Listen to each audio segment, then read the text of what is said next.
बिस्मिल्लाहिर्रहमानिर्रहीम। Hello, welcome back to my channel chemistry zone. आज का हमारा जो नया टॉपिक है वो है डेविसन एंड जर्मर एक्सपेरिमेंट। मैं आपको थोड़ा सा ये चीज़ जो है वो आपको फिर से रिकैप करा दूं कि हमारे पास स्ट्रक्चर ऑफ एटम का चैप्टर चल रहा है। वेव मैकेनिक्स के अकॉर्डिंग हम पढ़ेंगे, क्योंकि हमारे पास इलेक्ट्रॉन जो है वो डुअल नेचर शो करता है, तो हम उसी के थ्रू पढ़ेंगे। इससे पिछला जो चैप्टर था वो क्लासिकल मैकेनिक्स के थ्रू था, उसमें स्ट्रक्चर वगैरह हमने सारी चीज़ें डिस्कस कर ली थी। तो वीडियो को स्टार्ट करने से पहले चैनल को ज़रूर सब्सक्राइब करें ताकि आपको मेरी नई वीडियोस मिलती रहे। और अगर in the end of video अगर आपको कोई भी डाउट है, आप मुझे कमेंट सेक्शन में जो है वो बता सकते हैं, फिर मैं आपका वहीं आपको आंसर कर दूंगी। तो पहले आप तो ये देखिए कि डेविसन और जर्मर जो था उसका एक्सपेरिमेंट का क्या रीज़न था। पहला रीज़न तो ये था कि हमारे पास जो डी ब्रोगली का हाइपोथेसिस था उससे रियल शो किया बाय एक्सपेरिमेंट, मीन्स के इन्होंने एक्सपेरिमेंटल प्रूफ दिया। यहाँ तक बात क्लियर है। इसके अलावा हमारे पास जो था ये एक कंफर्मेशन टेस्ट था इलेक्ट्रॉन के डुअल नेचर का, कि इलेक्ट्रॉन एज अ पार्टिकल भी हमारे पास काम करता है और एज अ वेव भी काम करता है। यहाँ तक बात क्लियर है। अच्छा, इसमें एक और चीज़ भी मैं आप लोगों को बता दूं कि चलिए वो फिर मैं आपको यहाँ नहीं बताती, आप कंफ्यूज हो जाएंगे। इसमें थोड़े से जो है वो कॉन्सेप्ट ऐसे हैं कि मिक्स हैं, तो मैंने इन्हें जो है वो सेपरेट किया ताकि आपको समझ आए। तो यहाँ पे देखिए कि हमारे पास पहली लाइन में है कि डेविसन एंड जर्मर 1927 में आया था और डेमोन्स्ट्रेट किया था कि हमारे पास physical reality of wave nature of electron by showing that the beam of electron could also be diffracted by crystal just like light और एक्स रेज। आपको पता है लाइट हमारे पास जो है वो डुअल नेचर होती है, it both act as a wave and particle.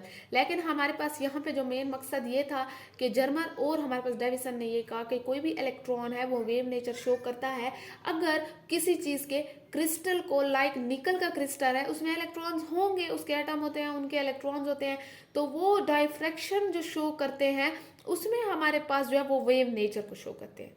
ठीक है, उसने एक एक्सपेरिमेंट दिया डाइफ्रैक्शन का जिसमें उसने ये चीज़ प्रूव करवाई। यहाँ तक बात क्लियर है, ये आगे आपको समझ आ जाएगी। जस्ट सेम मतलब कि हमारे पास जो है वो जस्ट लाइक लाइट हो गया या एक्सरेज जैसे करती हैं डुअल नेचर शो। यहाँ तक बात क्लियर है। They observed that the diffraction pattern obtained were just similar to those in the case of X-rays. अच्छा, इनको कुछ हमारे पास इंटेंसिटी के पैटर्न शो हुए थे, लाइक ये देखें आपके पास जो है ये ऐसे वाले इनको पैटर्न शो हुए थे। यहाँ पे आपको एक दो वर्ड सुनने को मिलेंगे, कंस्ट्रक्टिव इंटरफेरेंस और डिस्ट्रक्टिव इंटरफेरेंस। ठीक है, ये डाइफ्रैक्शन में जो है ये है, इसमें दो थोड़ा बहुत फिजिक्स का टच है, तो ये जो फिजिक्स के स्टूडेंट हैं उनको तो बहुत आसानी से समझ आ जाएगा। तो आप लोगों ने अगर ये चीज़ नहीं पता तो आप थोड़ा सा डाइफ्रैक्शन को जो है वो जाके देख लें। यहाँ पे मैं आपको ये चीज़ समझाने से पहले ये चीज़ समझाती हूँ। हमारे पास ऑपरेटर्स दिया हुआ है, उन्होंने एक एक्सपेरिमेंट किया, जैसे यहाँ पे हमारे पास ये शो कर रहा है कि डेविसन और जर्मर ने एक्सपेरिमेंट किया था। एक्सपेरिमेंट हमने किस लिए किया था कि वो इलेक्ट्रॉन को वेव जो है वेव नेचर शो करवाना चाहते थे। एज अ पार्टिकल तो वो शो हो चुका था, लेकिन एज अ वेव जो है वो कोई एक्सपेरिमेंट शो नहीं कर रहा था, तो इन्होंने एक्सपेरिमेंट किया। अब हम ये चीज़ देखते हैं कि हमारे पास इस एक्सपेरिमेंट में ऐसा क्या यूज़ हुआ था और कैसे हुआ था। आप लोग देख सकते हैं कि हमारे पास जो है क्या चीज़ है कि, तो आप लोग ये देख सकते हैं कि हमारे पास क्या चीज़ यूज़ हुई थी। हमारे पास जो मेन 7 जो है वो जैसे आप कोई रेसिपी बनाते हैं उसमें इंग्रेडिएंट्स यूज़ होते हैं, तो एक्सपेरिमेंट में हमारे पास ऑपरेटर्स होता है जिसमें हमारे पास 7 थिंग्स ऐसी थी जो यूज़ हुई थी। जिसमें पहले तो उन्होंने टंगस्टन फिलामेंट लिया था। यहाँ पे मैं साथ साथ साथ में आपको रीज़न भी बताती जाती हूँ। मैंने यहाँ पे इतनी जगह नहीं थी कि मैं लिखती, लेकिन साथ साथ में बताती हूँ। टंगस्टन रीज़न जो था फिलामेंट यूज़ करने का रीज़न ये था कि ये हमारे पास टंगस्टन फिलामेंट है। ये जो है हमारे पास अगर इसके साथ कोई चीज़ लगा दी जाए, लाइक हमारे पास कोई टर्मिनल अटैच कर दिया जाए या बैटरी, तो ये हीटअप हो जाता है। जैसे हमारे बल्ब होते हैं, आपको पता है ना कि वो हमारे पास रोशनी देते हैं, हीटअप हो जाते हैं, तो ये ऐसे हीटअप हो जाता है और ये इलेक्ट्रॉन जो है वो इजेक्ट करता है। यहाँ टंगस्टन फिलामेंट को यूज़ करने का ये तरीका था। इसे हम थर्मोनिक एमिशन भी कहते हैं। थर्मोनिक का मतलब ये हीट की वजह से जो इलेक्ट्रॉन की इजेक्शन हो रही है, तो हम इसे क्या कहते हैं कि ये थर्मोनिक एमिशन है। एक ये चीज़। इसके अलावा जो है हमारे पास जो स्लिट चूज़ की गई, मीन्स के ये बिल्कुल ही सही स्प्रेड ना हो, बिल्कुल ही यहाँ पे एक बीम की तरह निकले। यहाँ पे ये बात क्लियर है। चार्ज प्लेट्स चूज की गई कि ये हमारे पास जो है बिल्कुल स्ट्रेट। आपको पता है कि हमारे पास आप चार्ज प्लेट्स भी कह सकते हैं या एक्सेलरेटिंग प्लेट्स भी कह सकते हैं। यहाँ ये लगाने का ये मकसद है, हमारे पास यहाँ पे पॉजिटिव टर्मिनल जो था वो अटैच किया गया था, यहाँ पे नेगेटिव टर्मिनल अटैच किया गया था। यहाँ पे मैं आपको ये चीज़ बता दूं कि हमारे पास अगर कोई इलेक्ट्रॉन है उसे एक्सेलरेट भी तो करवाना है, वो निकल तो रहा है लेकिन उसे टारगेट तक भी तो पहुँचाना है। तो इन्होंने प्लेट्स जो थी वो अटैच की, चार्ज प्लेट अटैच की है, एक्सेलरेटिंग प्लेट अटैच की, ताकि हमारे पास ये जो इलेक्ट्रॉन निकल रहा है, यहाँ पे मैंने शो नहीं किया, ये मेरे पास इलेक्ट्रॉन्स है, ये इलेक्ट्रॉन की बीम है, ठीक है। तो ये प्लेट्स उसे एक्सेलरेट करा रही हैं। अब ये हमारे पास यहाँ से जो है ये निकल गया। इसके अलावा हमारे पास आगे एक निकल क्रिस्टल रखा गया। आगे जो है निकल क्रिस्टल इसलिए रखा गया कि इसकी लेयर बिल्कुल जो है सेम एक दूसरे के ऊपर होती है, बड़े अच्छे तरीके से बनी होती हैं, ये बिल्कुल ऐसे, ठीक है। तो यहाँ इसलिए हमारे पास ये निकल क्रिस्टल रखा गया है। इसके अलावा हमारे पास एक स्केल लिया गया था। स्केल पे आपको पता है ना कि ये स्केल कैसे होता है मेजर करने के लिए, और इलेक्ट्रॉन डिटेक्टर लिया गया था। मैंने एक चीज़ और यहाँ नहीं लिखी, ये गैल्वेनोमीटर है जो हमारे पास क्या करता है, डिटेक्ट करता है, जो डिटेक्टर के साथ अटैच था। और इसके अलावा एक बैटरी ली गई। बैटरी का क्या काम था कि वो हमारे पास एक तो फिलामेंट के साथ अटैच थी और एक चार्ज प्लेट के साथ अटैच थी। यहाँ तक बात क्लियर है? अच्छा, यहाँ पे जो था वर्किंग से पहले मैं आपको वैसे बता देती हूँ कि इसकी वर्किंग क्या थी। वर्किंग में ये चीज़ थी कि जो अटैच बैटरी थी ये कनेक्ट होती थी टंगस्टन फिलामेंट से। अब जैसे कनेक्ट होती थी तो हमारे पास ये गर्म होता था, ठीक है, गर्म होता था, ये अपने इलेक्ट्रॉन इजेक्ट कर देता था। अब इजेक्ट करता था तो ये बिल्कुल बीम की सूरत में इस एक्सेलरेटिंग प्लेट से एक्सेलरेट होते हुए जो थे हमारे पास कहाँ पे लगते थे, टारगेट क्या था, निकल क्रिस्टल था। अब जैसे ये हमारे पास निकल क्रिस्टल पे लगते थे, यहाँ से डाइफ्रैक्शन शो होती थी। जैसे यहाँ से डाइफ्रैक्शन शो होती थी तो हमारे पास ये जो इलेक्ट्रॉन की बीम थी वो यहाँ आके हमारे पास लगती थी। अच्छा, ये जो डिटेक्टर था वो स्केल पे क्या था, ये मूवेबल था।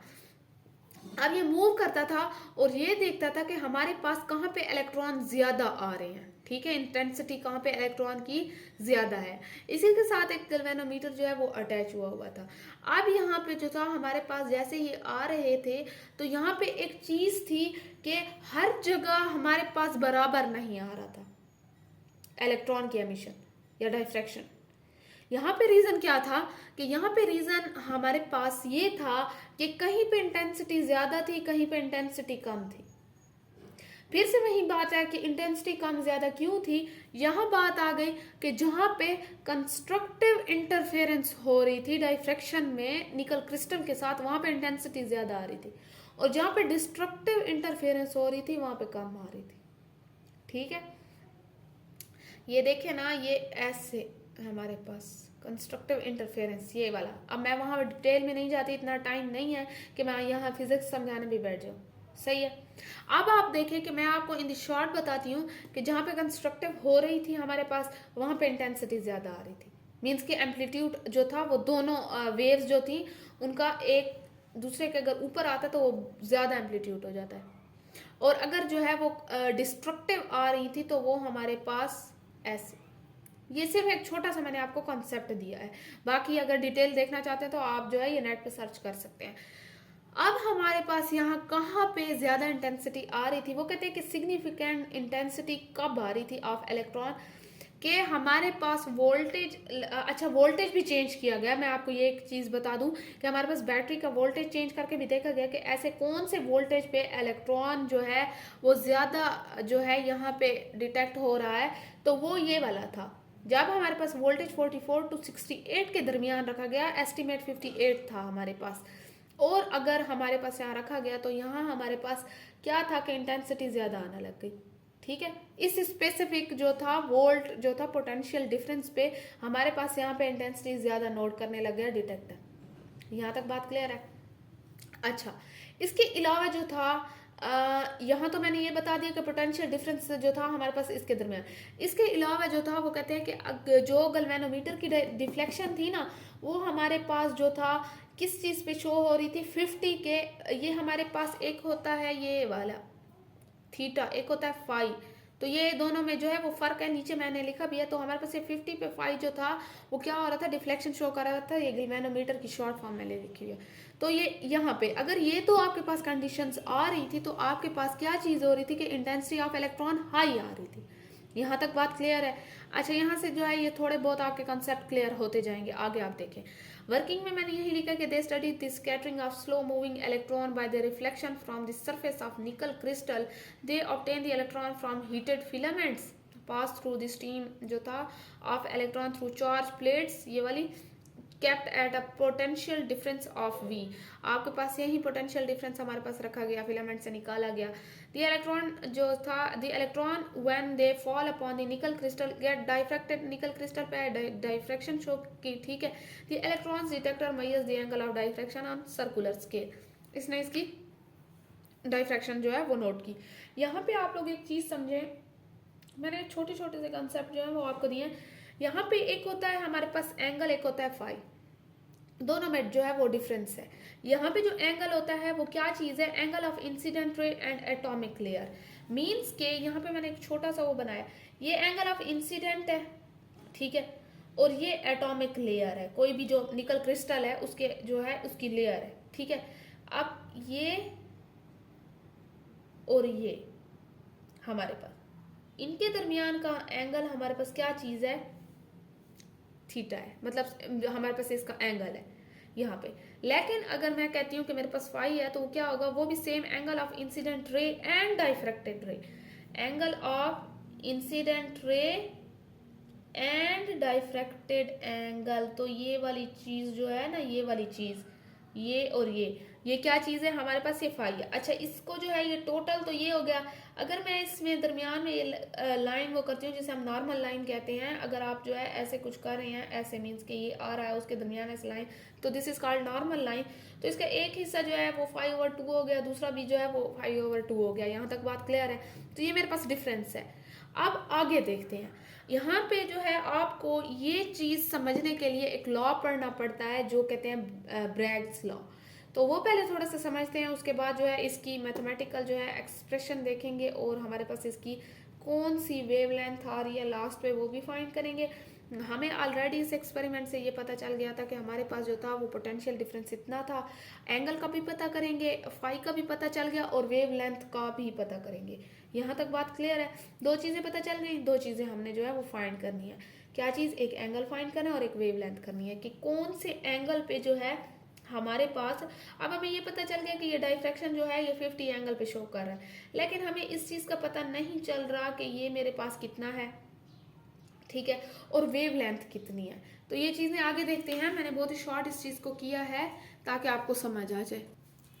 अच्छा, आप देख सकते हैं आपके पास ब्रैग्स लॉ जो है वो कहते हैं according to Bragg's diffraction equation. मैंने वैसे तो ये आप इसकी सिर्फ जो मेन जो चीज़ है वो ये समझने की है कि आप इसकी सिर्फ मैथमेटिकल एक्सप्रेशन देखें, लेकिन फिर भी पढ़ लेते हैं कि हमारे पास वो कहते हैं कि ब्रैग्स लॉ की जो डाइफ्रैक्शन इक्वेशन है वो कहते हैं wavelength of the diffracted radiation is given by जो है वो क्या चीज़ है, D sine theta, where the D is a constant. Nickel के लिए जो है वो डी डिस्टेंस जो होता है लेयर्स के दरमियान का वो कांस्टेंट होता है, लिखा भी हुआ है 2.15, ठीक है। एंड जो थीटा है वो हमारे पास क्या है, डाइफ्रैक्शन के लिए है।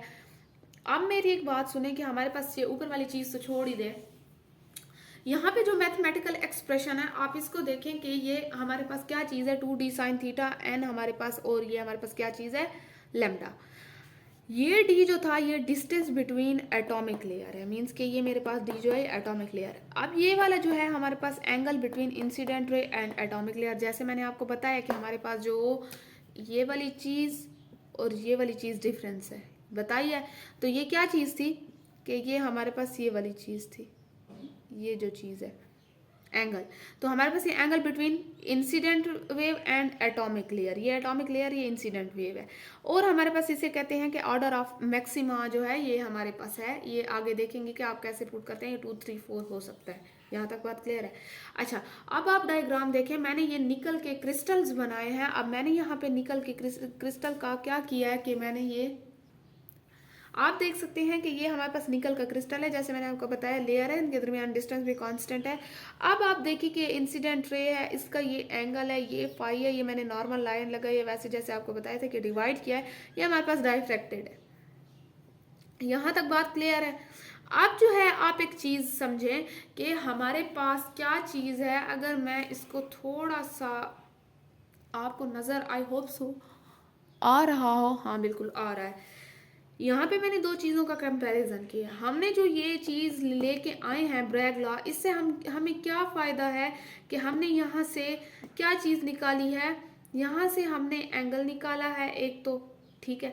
इसके अलावा फिर जर्मन एक्सपेरिमेंट की जो है वो कैलकुलेशंस करेंगे।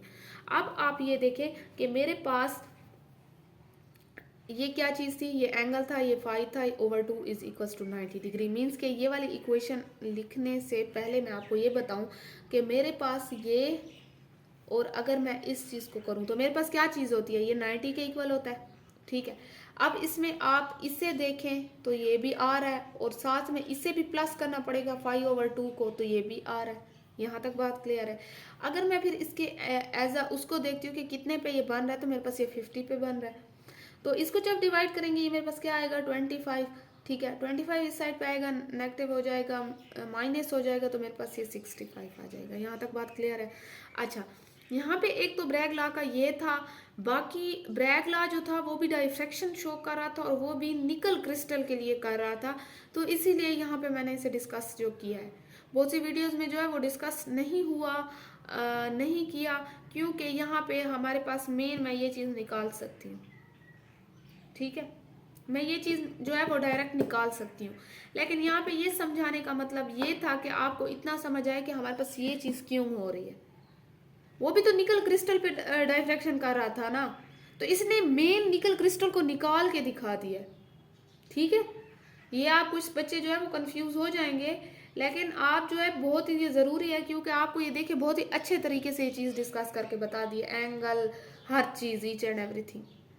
अब देखिए कि मेरे पास मैंने ये जो है एंगल, अच्छा मेरे पास जो एक चीज़ थी, मेरे पास एंगल निकल आया है 65, मेरे पास 550 निकला था। मेरे पास पोटेंशियल डिफरेंस जो था वो आप 58 कर लें, सॉरी 58 वोल्ट, और मेरे पास एक लैम्डा रहता है, ठीक है। अब डेविसन की तरफ चलते हैं, जो उसकी मेन चीज़ें थी। बीच में तो बाकी चीज़ें आ गई, और बहुत ही मैंने एक्स्ट्रा चीज़ें भी बताई हैं ताकि आपके कॉन्सेप्ट क्लियर हो। अब देखिए कि डी ब्रॉगली के, अगर हम पीछे वाली वीडियो देखें, हमने जो डी ब्रॉगली का हाइपोथेसिस डिस्कस किया था, उसमें हमारे पास क्या था कि वेवलेंथ थी that is equals to h/mv। आपको पता है ना mv क्या चीज़ है, इज इक्वल्स टू p है, मोमेंटम है। मोमेंटम इज इक्वल्स टू, आप जो है वो h/p भी लिख सकते हैं ऐसे। तो ये मेरे पास जो है ये क्वेश्चन नंबर 1 आ गई है। यहाँ पे देखिए कि मेरे पास जो है ये क्या चीज़ है, यहीं पे मैं आपको ये चीज़ समझाती हूँ। ये मेरे पास kinetic energy is equal to 1/2 mv² होता है, ठीक है। और मैंने ये कहा है कि मेरे पास जो है 1/2 mv² is equal to ev है, ठीक है। वो कहते हैं कि कोई भी, अगर मैं ये कहती हूँ कि मेरे पास क्या चीज़ है, ठीक है, ये चीज़, अब आपके पास जो है ये चीज़ क्या है, क्यों हमारे पास ई के इक्वल मीन्स के चार्ज है, यहाँ इलेक्ट्रॉन यूज़ करें तो मैंने ई वी लिखा है। अब मेरे पास वर्क डन हो रहा है ना, वर्क डन मीन्स के काइनेटिक एनर्जी लग रही है, क्या चीज़, इलेक्ट्रॉन के ऊपर, उस पर हमने वोल्ट भी लगाया हुआ है।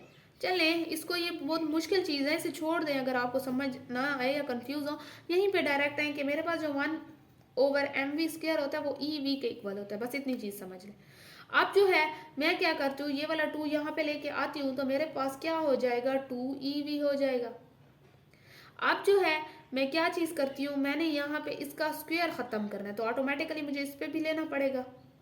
तो मैं क्या करूँगी कि मुझे यहाँ पे लेने के लिए मैं बोथ साइड को m के साथ मल्टीप्लाई करूँगी। अगर इसको एक m के साथ मल्टीप्लाई करूँगी तो ये स्क्वायर हो जाएगा, ऑलरेडी ये मेरे पास स्क्वायर है, और मेरे पास ये क्या होगा, 2evm आ जाएगा यहाँ भी, क्योंकि मैंने बोथ साइड पे जो है वो मल्टीप्लाई किया है।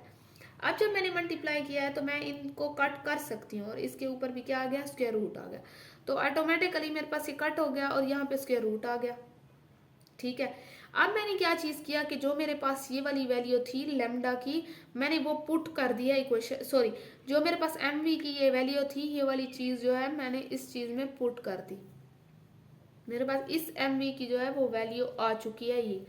अब जैसे मैंने ये यहाँ पे पुट की, मेरे पास ये चीज़ आ गई। अब मेरी बात ये देखें कि मेरे पास एच प्लैंक कांस्टेंट होता है, ऑलरेडी जो है इसकी वैल्यू नोन है, एक्सपेरिमेंटली डिटरमाइंड है। मेरे पास मुझे v भी पता है, 50 जो है 4 स्पेसिफिक था, मैंने वहाँ आपको 44 to 68 बताया था, उसमें 54 स्पेसिफिक जो था वो पोटेंशियल डिफरेंस था जिस पे इंटेंसिटी हाई आ रही थी। मैंने आपको ये भी बता दिया 50 के इक्वल था। मैंने आपको एंगल भी फाइंड करके बता दिया 65 के इक्वल था। बस फाइंड करना है तो ये लैम्डा करना है। अब ये सारी वैल्यूज इसमें पुट कर दें। मैंने यहाँ पे ये पुट किया 2 वैसे आ गया है। मेरे पास मास ऑफ इलेक्ट्रॉन जो होता है वो एक ही कांस्टेंट होता है तो वो ये आ गया है 54 आ गया है मेरे पास। जो हमारे पास ये है ये चीज़ें हमारे पास ये वैल्यू पुट कर दी। ठीक है, अब मेरे पास देखिए कि मेरे पास क्या चीज़ है, इलेक्ट्रॉन वोल्ट को सॉरी पोटेंशियल डिफरेंस, ये सारी चीज़ें मैंने पुट कर दी और मेरे पास यहाँ जो है इलेक्ट्रॉन का चार्ज वगैरह सारी चीज़ें आ गई हैं। हर चीज़ मैंने जब पुट कर दी, अच्छा जो कुछ मैंने वैल्यूज लिखी हैं वो ऑलरेडी डिटरमाइंड है, जैसे ये वाली वैल्यू और ये वाली वैल्यू, मास ऑफ इलेक्ट्रॉन और चार्ज ऑफ इलेक्ट्रॉन।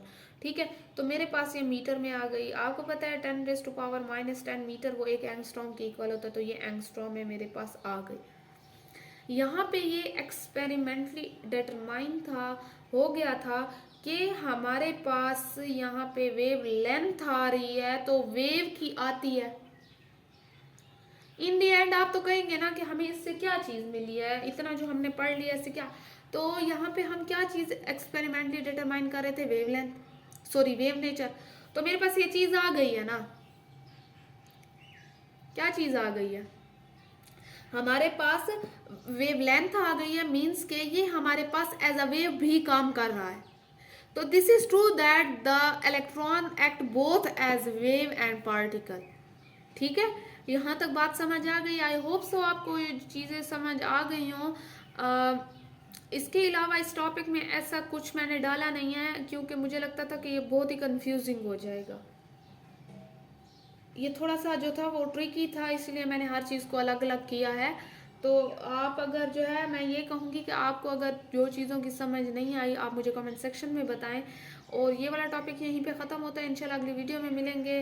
तब तक के लिए जो है इस टॉपिक को रिवाइज़ करें। कोई अगर आपको मिस्टेक नज़र आती है या कोई ऐसी चीज़ है जो आपके माइंड में है तो कमेंट सेक्शन में एक दूसरे के साथ शेयर करें। अल्लाह हाफिज़।